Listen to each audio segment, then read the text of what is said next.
This episode is brought to you by Prime Video. In the small town of Holland, Michigan, nothing is ever what it seems. Behind the tulip festivals and pretty houses lay dark secrets that threaten to tear a marriage apart. Nicole Kidman stars in this darkly twisted thriller about a wife and mother whose quest to uncover her husband's secrets may get her more than she bargained for. Holland, streaming on Prime Video March 27th. Welcome to Good Morning Hospitality, your one-stop shop for the latest news, noteworthy trends, and thought-provoking discussions across the industry. From hotels to short-term rentals to all things travel and hospitality, you'll find each episode equips you with the information that you need to start your week. Join us on Good Morning Hospitality every Wednesday, wherever you get your podcasts.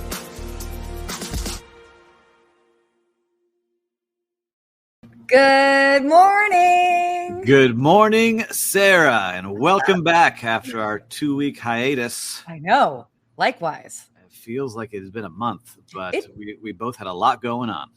You know, sometimes we do our best that we try to make sure that we are here live and in person, but sometimes it's just crazy. Sometimes I'm on a plane and we can't do it. Sometimes we've got clients that are keeping us busy. You know, but we do our best. So thanks to everybody. And we prefer doing it live. Yes, it's better live, doing it this way instead of getting recorded. I feel like we get more interaction with you all. So let us know where you're watching from. If you're watching now, let us know where you're watching from. We always like seeing where everyone's coming from. Let us know if you missed us. Yeah, if you missed us too. We missed you all. We know that for sure. It's always a highlight of my week being able to be on this show with Sarah, with Will in the background, and getting to talk to all of you that are watching. So always fun. But did you get to go anywhere cool while you were out? Yeah. Actually, where did I go? Oh, so one of the times that I missed being here was because I was actually doing a keynote in Iowa. And so the Iowa State Tourism does their big annual conference, and I was their keynote speaker. And so I was flying in on the red eye to do my talk and turn around and come out. And then I was at the Fairmont Grand Del Mar. So that's just outside of San Diego. Beautiful. Then just this weekend, I was in Malibu at the Malibu Beach Inn. So many wonderful places. Oh, and I was just at the Andaz in West Hollywood 2 days ago. And so I'm just going to say, if you guys don't follow me on Instagram, you are missing out. I don't post it all on LinkedIn. A lot of places. Yeah, you've been a lot of places I see on Instagram, which is Totally. Sometimes not everything is, makes its way to LinkedIn, but man, we document the experience on Instagram. But yes, you do. And so like I say, if you're not following her, what's the handle that you want them to follow on? Because it's not your name. What's the one that you want? Ask a Concierge. Ask a Concierge. And she does post a lot of cool things, and I get a lot of good ideas from seeing all those hotels you visit. I got to go. I can't share the hotel because I'm a secret shopper there. Ooh. And I also do some training, but I was in Palm Beach, and I was never in Palm Beach ever until 2 or 3 years ago. And now I go up, every once in a while, and there's some cool stuff going on there. It's growing on me. Woke up, walked on the beach. It's everyone's very friendly. Everyone's very nice, very different than Miami, right? Everyone's saying good morning. It's a different vibe than Miami. You're saying hello to me. You're saying hello. Wow. You held the door open. This is cool. You're saying hello and you're not asking me for money. But there's a lot of cool things going on there now. Cause when you do look around certain areas, it's very, older, wealthy, ultra wealthy people, billionaires, but now their kids and grandkids are starting to come of age. And so they're looking for really cool things to do. And so I started talking to some of them. They're like, we would love to see some more things going on here. And so I might hang out up there a little bit more. I like what's going on up there. And I just take the Bright Line train, really easy, hop on Miami, hop off. How long does it take? Hour and 5 minutes. Oh, gosh. That's easy. So quick. Instead of sitting in traffic for 2.5 hours. Yes. So nice and easy. You hop off, you're there, you're in the middle of everything. Great. So anyhow, I love our travels. It's been a good 2 weeks. It has been. It has been. So yeah. So if you're joining us, let us know where you're joining us from. It's like a gloomy LA day here. That's why it looks so dark. But really? It's all right. Yeah. You guys don't get many of those, right? Let me see here out the window. It's looking beautiful here in Miami. It was pouring rain yesterday, but today, looking good. Speaking of, I'm going to be in Miami. When are you coming to Miami?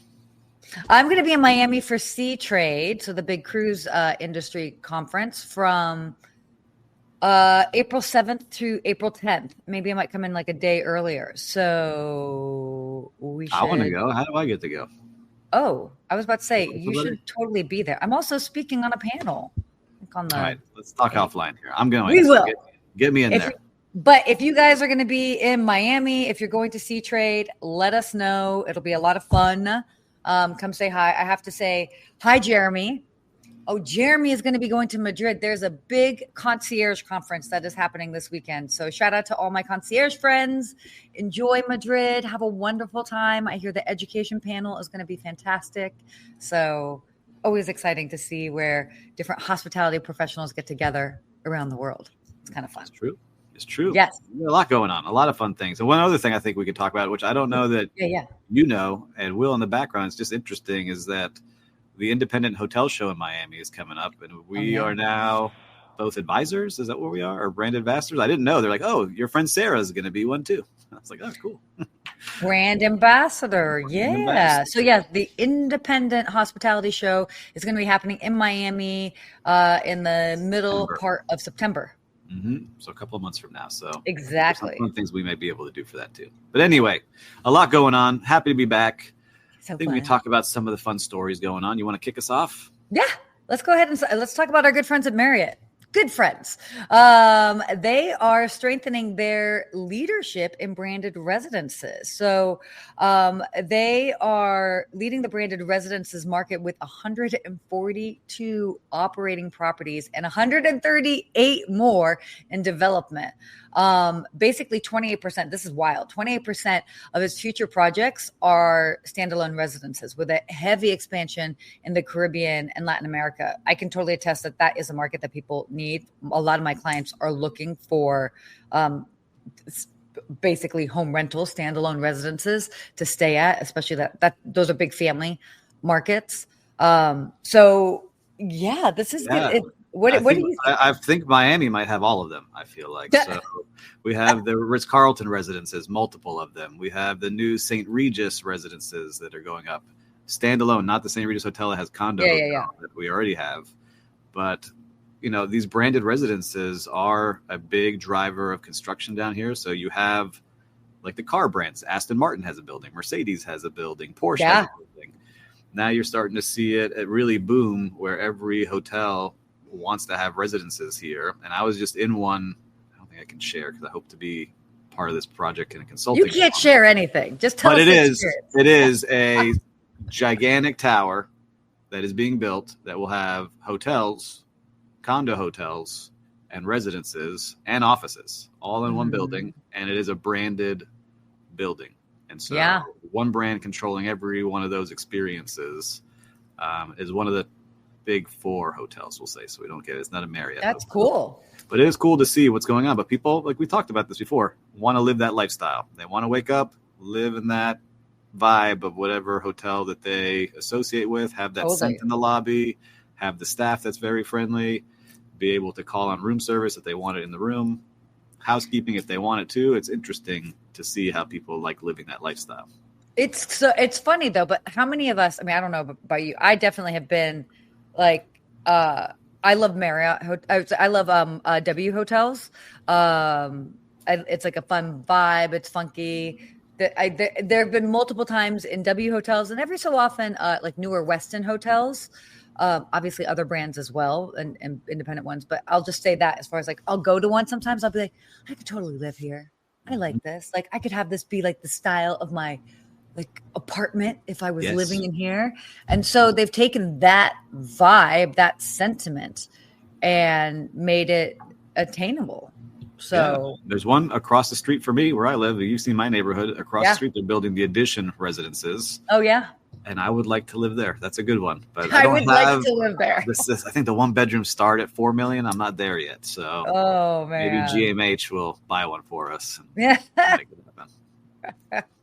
That's so fun. But yeah, I mean, again, it's basically it's making it's blending the perfect world of obviously condo living with a couple more great amenities. Yeah, totally. It's really what it is.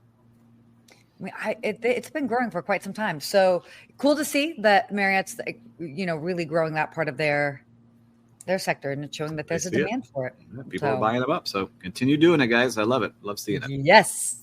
All right. On to our next topic here. The hotel industry is monitoring economic indicators amid recession concerns. So this is huge. So obviously, the state of the economy is not the most exciting at the moment. But yet hotel operators are reporting a steady demand, especially extended stay, regional properties. They're still showing that they're going strong. So it is interesting. What are you seeing in terms of this? So we could say, I get to see what's happening in Miami, but also talking to some other hoteliers across the country that really were focusing on domestic travelers, really trying to make it attractive with deals for the people within the country to travel to new destinations and come back to the hotels, because international travel is getting a little hectic now. We'll say with people coming in to the country, politics or money or, things they see in headlines of different things going on. We have a lot of Latin American countries that usually travel into Florida that are slowing down right now. Oh yeah, what the big thing about Canada, like Canadian not traveling down. Yeah, like I think, by 45% or something has decreased. I have not seen that, but that is big, right? And so if you start to real numbers to have countries upset with us because of headlines that they read, it's true. Like I've seen it when headlines hit like when in Miami Beach, where spring break used to be crazy, and you would see the stampedes happen. You would see hundreds of cancellations just based off of a headline on CNN. So I can only imagine what's going around for others. But right now, most hoteliers, and talking to them at some of the conferences and just in phone calls, are focusing on domestic travelers and trying to make it attractive with like in-state discounts, longer stay discounts, whether they can add some breakfast or amenities or whatever it might be to get more people traveling. Yeah. Things are holding strong right now in the luxury areas. So luxury, like most times, people that have that money are going to travel where they want to travel. No matter what, But that mid-scale, the bargain hotels and even vacation rentals too. Talking to some of the vacation rental operators, it's getting hard to fill like they were last year. Yeah, I mean, I can even speak on like behalf of what I'm seeing here in Los Angeles. There's a big push. Obviously, we had a crazy start to the year. But like I was just in Malibu, and one of the reasons why I went to Malibu, and this was my first time going since fires. So yeah, definitely, because I can't go the direct way that I would normally go. So I had to kind of go like up and around, which it was about the same time as it would normally take for me to get there. It was just a different way of going, but I can't drive along the coast because there's a chunk of it that's still closed. But then it was so crazy because like you're there and I'm in Malibu and like where I am is fine and it's like normal, even though just down the road, people are rebuilding and there's all of that's going on. But again, people see the highlights and they're just like, oh gosh, like LA's burned down to the ground and this, and it's like, well, I mean, parts of it did. And it was crazy to see. It definitely not downplaying it, but it's like, nope, still open for business, but they're struggling. And restaurants, don't even get me started on restaurants. I mean, I'm seeing so many that are just like really, really having a hard time. They're closing because like they can't hold it together anymore. Yeah, someone on the other side of the country, like who's wanted to visit, it's in my head, right? Like, all right, what kind of experience will it be? Is it worth spending the money to get over there? Yeah. So I get it, but there's still people traveling. There's still people doing things. It's just more last minute. I see it in our hospitality management company, a lot of people booking in the week for the week versus the past, like, all right, I'm going to book 3, 4, 5 weeks out in advance. So it's a little harder to plan for a lot of people right now on the operations side, but continue pushing. Exactly. But, obviously always optimistic in the long run. So it comes around. It's all cyclical. All right. Let's talk some travel stuff. You ready for that? I am. We got to fly to these locations. So let's see what these airlines are up to this week. We do have to fly to these locations. So this is cool. Well, not cool, but part of it. So United Airlines, they've increased their credit card and lounge fees. Not too much of a surprise as we've seen this kind of happen with some of the other airlines, but they've raised their club credit card fee from $525 to $695. And it's now bundled with a lounge membership that's $750, which compared to some of the other airlines, that's not too bad. That kind of makes sense. Right there, yeah. We're seeing what they're doing, and I can definitely attest that other airlines are doing this, but there are other perks, including rideshare and Instacart credits. A lot of these bigger airlines are making sure that you can also get points if you're using Uber or Lyft or whatever their partnership is. So yeah, I mean, it's and then even like their this was probably like the biggest price jump. Or it just was a different way of kind of like packaging it. Was like a standard United membership rose from $750, and now they have a $1,400 option that allows 2 guests. So they're just kind of like trying to work it a little bit differently. They're trying to boost their loyalty program profitability. I thought was the key in this report, right? So you can see it is expensive to run some of these clubs when you're giving out free food and drinks and things like that. So you got to cover that cost. And we'll see how many people keep buying into this, right? I think have been a hater on it, on the lounges recently. And I think I've seen it more and more on social, have been on that. So maybe I'm in that algorithm right now, or they're just feeding me angry people at the airport clubs. But I do like seeing a lot of the airports, again, upgrading the entire area. And you're starting to see that more and more. And so I'm excited about that, to see these new renovations. Like Miami has some big ones. I know New York just finished some, and it'll be interesting to see how they continue upgrading those areas. Oh, yeah. No, definitely. And I mean, again, it's such a big, complicated business, and we're only just seeing the tip of the iceberg with it. And I feel you. It's like you how does one compare the loyalty when you've got maybe people that don't travel as much, but it doesn't mean that they shouldn't get access to a club or it should be any more challenging. But then you also have people who do 108 flights a year. Sarah. not this year. I'm not on track for that. But yeah, so yeah, it is challenging, but like they also, again, I mean, it's a business. They have to pay for it. They have to cover their costs. Yeah. So I get it, but everything's getting more expensive and they got to keep that going, or they have to shut those lounges down most likely. Yeah. Saying good morning from Palm Beach. Oh, we were just talking about Palm Beach. Hello, Christelle. Oh, cool. Hopefully I'll see you when I'm in Miami in a couple weeks. So where does Christelle work? Christelle runs a sitter service. So nice. Actually, Christelle, write down your website on here. Let's see where you are, Christelle. It'll be cool. And good morning from Buenos Aires, my brother. Oh, good Getting morning. The wedding planning almost done. Big wedding coming up. Ooh, is it going to be at a hotel or? It is in like a beautiful palace ballroom that looks like something out of Beauty and the Beast ballroom where they. Is it the Alvear Palace? You got it. That's exactly. It is. Wait, really? Yeah. Stop it. Wait. Okay. Well, are you coming to the wedding? No, my good friend is the head concierge there at the Alvear Palace. She just called me yesterday. Well, I need a hotel room, so let's get on it. The Palacio Paz, so something different. Okay. Oh my gosh, I could have been so close.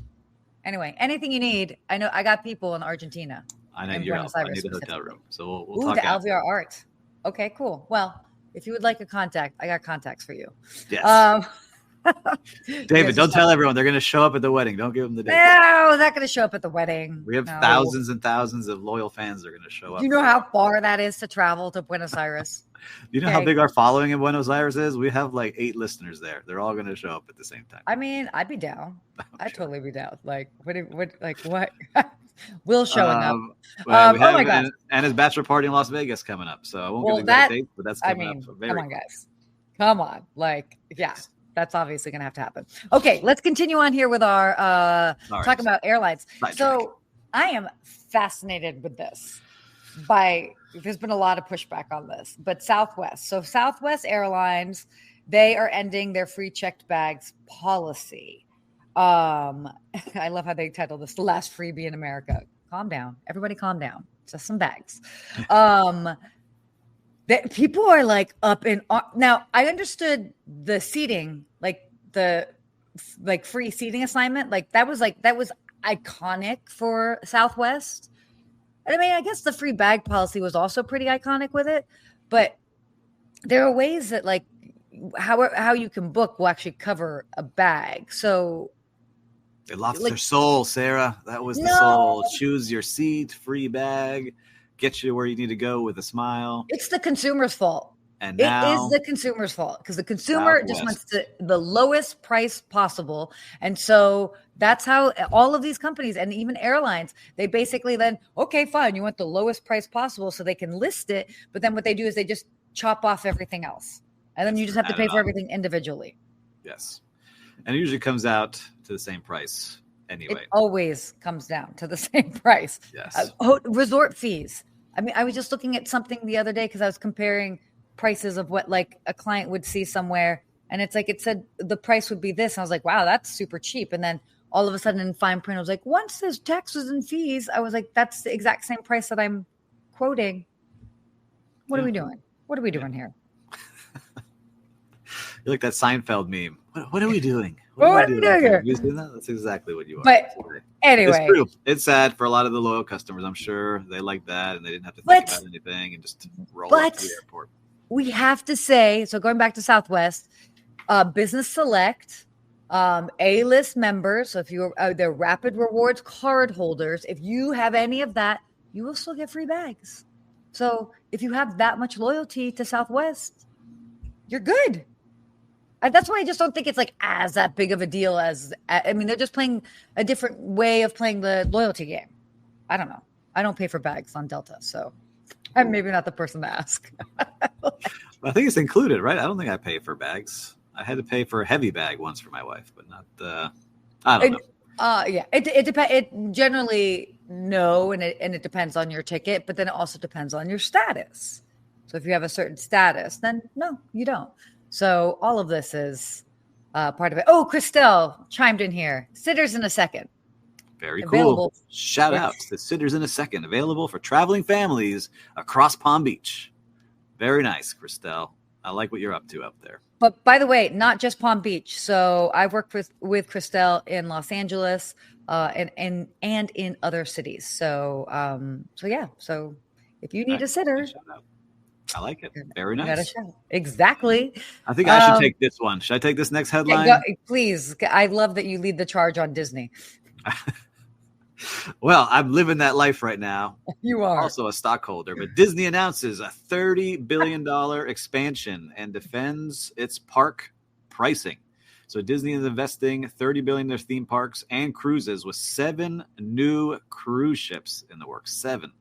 And CEO Bob Iger says that they're balancing the premium pricing of their parks with better access to lower cost tickets, adding new technology and droids and experiences. And they're dabbling with AI while still protecting their IP. But I've been watching Epic Universe of Universal all of a sudden start making all their announcements and all the things that they have going on that opens up in May. So after several years of building a brand new park, Disney feeling the pressure to make sure that they are going to be performing better and adding more things to their parks. So they're adding more things in their Orlando parks that currently exist. They've been shutting down things, tweaking things, adding expansions there. Rumors are that they're going to be looking at a new park somewhere as well. Ooh, but the cruise ships is big for them because I see them going in and out here at Miami, and they are packed. And they are the most expensive cruise ship that I've been as a family. Oh, yeah. And so it's like, all right, maybe you get the prices down with more ships because Royal Caribbean has great service for families, but Disney is twice the price when you go on their cruise ships. So it's interesting to see what they have going on. And it is expensive to go to a park. So as a family of 4, it is just to get in can be $1,000, right? If you just to get in the park, crazy. Without hotels. Yeah. So, what do you think? You're not a Disney traveler, but you hear this. Do you see the Disney magic? Do you feel the Disney magic? One of their movies just bombed this weekend. What are their new Snow White. So a lot going on there. Yeah. Yeah, I'm not fussed with, I get it. I think it would be different if I had, I always say it would be different if I had kids, but then I would take my kids when it would be an age that they can remember. You've got a lot of Diz fans who, they go all the time and they go with their like newborns because they're like, oh yeah, we love it. So, here's the thing. It's like it's a fantastic brand and people will pay the money for it. It is a premium to be there and be in that branded experience.